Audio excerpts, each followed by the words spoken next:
Oke, mari kita mulai.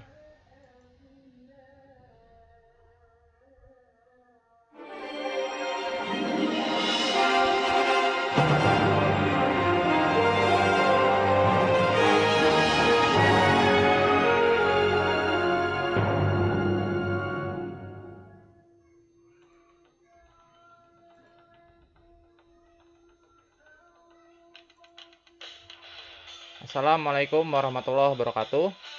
Selamat pagi semuanya. Apa kabar kalian hari ini? Semoga kalian semua tetap bersemangat. Hari ini kita akan mempelajari materi tentang sendi pada manusia. Kenapa sih kita harus mempelajari sendi manusia? Nah, tujuan pembelajaran kita adalah yang pertama, setelah belajar ini, kalian diharapkan dapat mendeskripsikan pengertian dari sendi. Kemudian, kalian juga diharapkan mampu untuk menjelaskan macam-macam persendian. Dan yang terakhir, kalian dapat mengelompokkan sendi manusia berdasarkan gerakannya.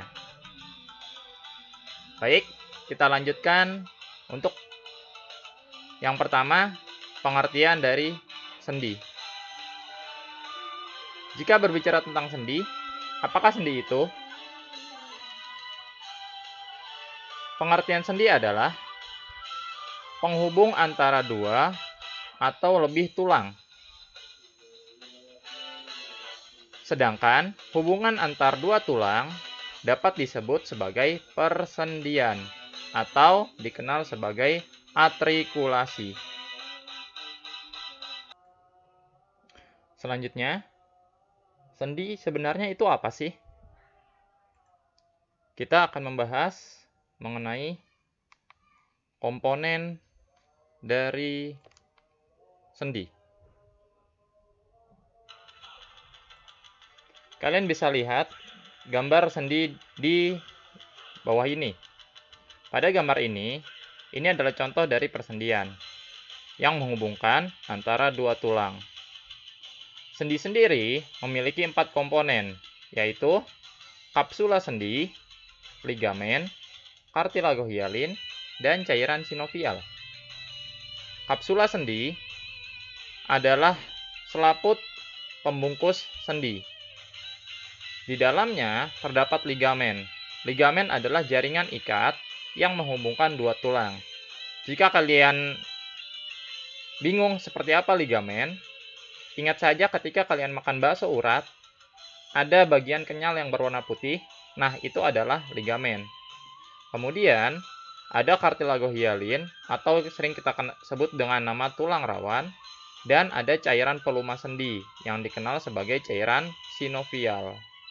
Ini adalah komponen yang menyusun persendian kita.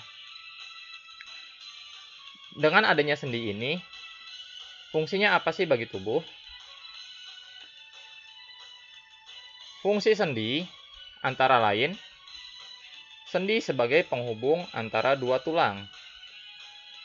Sendi juga memberikan fleksibilitas pergerakan pada manusia. Bayangkan jika tulang tidak terhubung dengan sendi, maka pergerakan kita pasti akan sangat sulit. Dan yang terakhir, sendi juga berfungsi sebagai poros dari anggota gerak. Nah, selanjutnya kita akan membahas jenis-jenis sendi.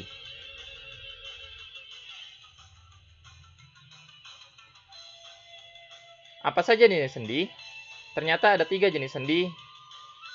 Yang pertama, sendi sinartrosis. Yang kedua, sendi amfiartrosis. Dan yang ketiga, sendi diartrosis. Kita akan membahas masing-masing dari persendian ini. Sendi ini dibedakan berdasarkan kemampuan pergerakannya. Oke, kita masuk pada sendi yang pertama, yaitu sendi sinartrosis. Sendi sinartrosis adalah persendian yang tidak memungkinkan terjadinya pergerakan. Jadi, pada sendi sinartrosis, tulang tidak dapat bergerak atau bergeser. Contoh dari sinartrosis adalah sendi pada tengkorak manusia. Dapat kalian lihat, pada tengkorak manusia tidak hanya tersusun dari satu tulang, melainkan dari banyak tulang yang dihubungkan oleh sendi sinartrosis. Ini yang menyebabkan tulang tengkorak kita tidak akan bergeser. Selanjutnya, kita akan membahas mengenai sendi yang kedua, yaitu sendi amfiartrosis. Sendi amfiartrosis adalah sendi yang hanya memungkinkan terjadinya sedikit gerakan atau dikenal sebagai sendi kaku. Contoh dari sendi amfiartrosis adalah persendian pada tulang punggung. Dapat kalian lihat, tulang punggung kita terdiri dari banyak ruas-ruas tulang punggung. Persendian pada setiap ruas adalah sendi amfiartrosis, sehingga pergerakannya sangat terbatas. Selanjutnya, kita akan membahas mengenai sendi yang ketiga, yaitu yang ketiga adalah sendi diartrosis. Sendi diartrosis adalah sendi yang menyusun hampir seluruh anggota rangka apendik kita. Masih ingat? Rangka kita terbagi dua, yaitu rangka aksilar atau rangka sumbu tubuh dan rangka apendik atau rangka gerak. Pada rangka gerak, sendi yang menyusunnya kebanyakan adalah sendi diartrosis.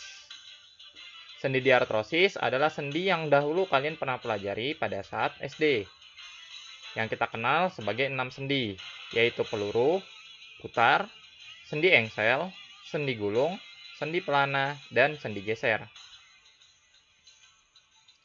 Kita akan bahas masing-masing dari persendian ini. Yang pertama adalah sendi putar. Sendi putar adalah sendi yang memungkinkan terjadinya gerakan memutar. Gerakan memutar ini mengitari suatu tulang sebagai porosnya. Contoh dari sendi putar ini dapat kalian temui pada sendi antara tengkorak dengan tulang atlas atau leher bagian atas. Ini adalah gambar dari sendi putar di bagian tengkorak atas atau bagian antara tengkorak dengan tulang atlas.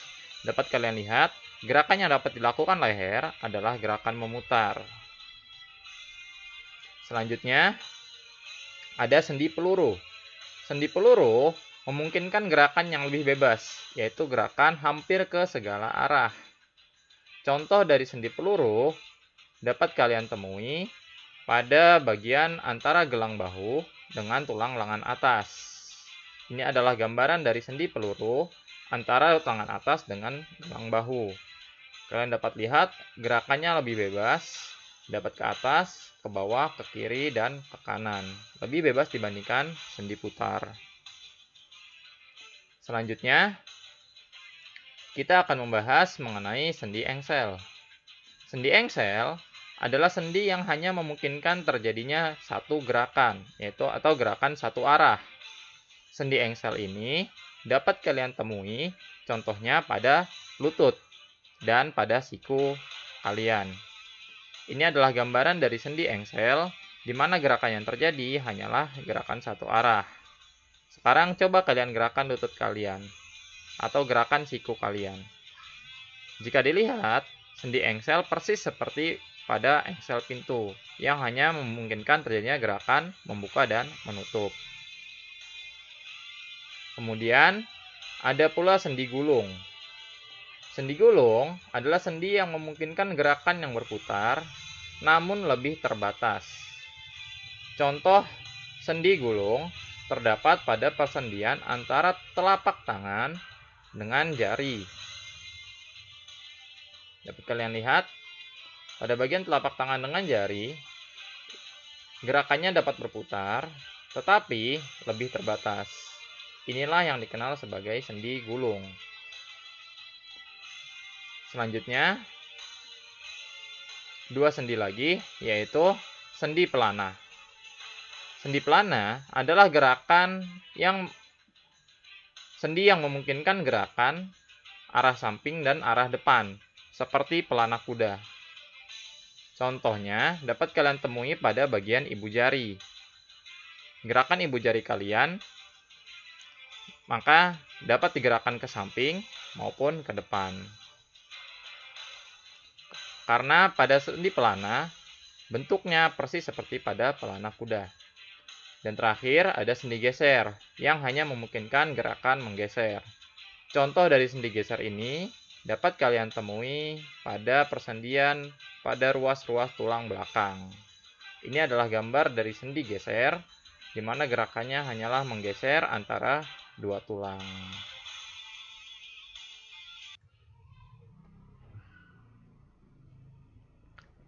Oke, bagaimana? Apakah kalian mengerti tentang berbagai macam persendian? Semoga kalian dapat memahami dan juga persendian ini kalian hafalkan. Macam-macam persendian di artrosis. Baiklah, sampai saat ini saja materi tentang persendian pada kali ini. Sekian, saya tutup dan terima kasih. Ingatlah juga untuk selalu mencuci tangan, menggunakan masker, dan selalu menjaga kebersihan. Wassalamualaikum warahmatullahi wabarakatuh.